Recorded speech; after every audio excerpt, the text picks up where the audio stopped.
What does the preparation look like going into this week? I feel like your unit has been one of the focal points of this defense. How are you training them this week for CSU? I think you keep everything the same as far as what they do. They're a tempo team, so you have to get ready to understand what the call is and where your eyes are as far as their formations. So really what it is about being consistent with our communication, understanding what you're getting based on the sets they're giving us, and then executing that. Getting the D-line set up right, and then having the proper leverage. So it's more eyes and communication, just making sure you can relay to these guys, this is what you're going to see in this area, this is what you're going to see in this area and on this down, if that makes sense. So just make sure they understand, because once they start going tempo is a rhythm. You know, there's not plays that they can change. They have a group of plays they can run very quickly, and work based on what hash they're on and where on the field. You have to make sure you get your guys to understand it. It's like a good song you like, right? You know the words to the song when they first come on. You got to get them to do the same thing like that with the tempo team. Coach, just overall, how do you think the team has responded since last Saturday? I think they haven't lost any kind of confidence at all, but you know the overall theme is you got to start faster.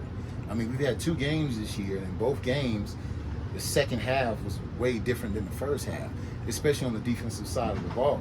So the communication to them is, hey, if we can do this in the second half, let's push that to the first. And then it makes it just that much easier to come out with a win.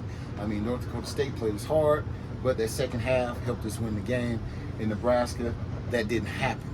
But now it's talking to the team, and listen, we cannot start slow. We have to start fast and get off to a great start. We do that, then we'll be victorious. What has Nikhai shown you that made you give him the start last week? Well, just his experience playing the game. I got a lot of guys in there who's done that, but he's been on the big stage before. He's got a great IQ. I mean, the tests that we give him in the meetings, he's aced all of those.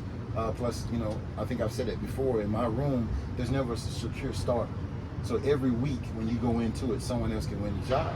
And he's came back, he fit very well in practice, knew call out the plays in practice, so I went with him as a starter.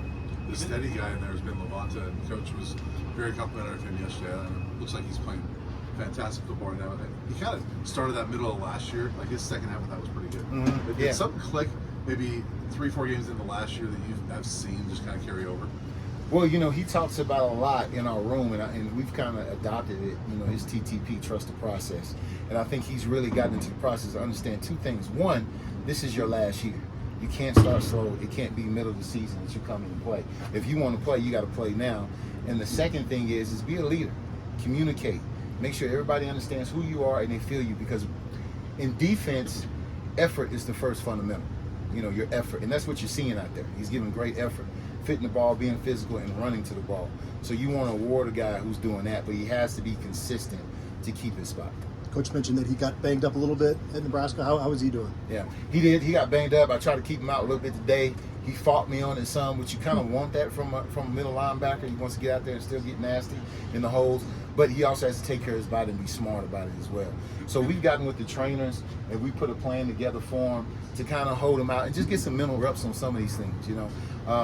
That's the biggest thing for him. Just get back there, get you some mental reps, make sure the foot is ready to go when we get ready to play, so you can play at your absolute best. Coach?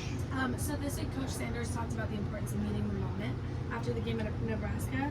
How are the staff and team preparing to meet the moment this week at another high-intensity and high-stakes game? Yeah, well, if you were at practice yesterday, we were in everybody's faces.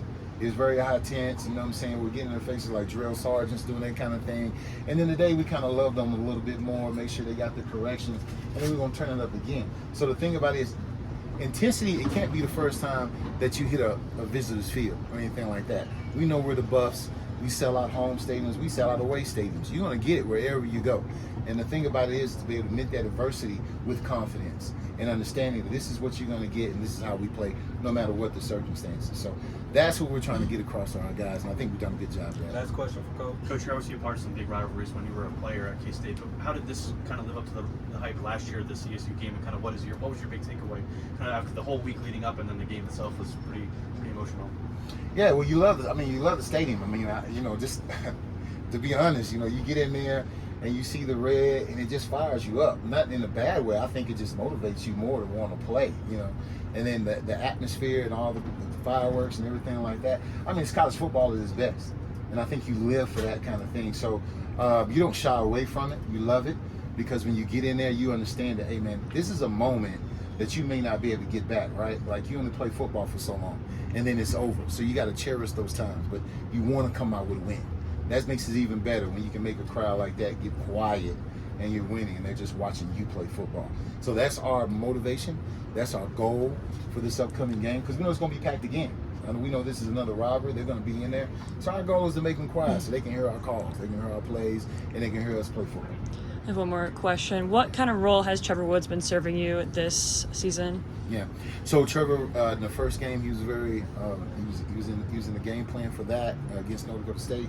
Here again, he's going to be in the game plan again for our dime packages and also some of our other packages where we want to put more guys who can cover on the field, because this team is a little bit different, right? They're a tempo team.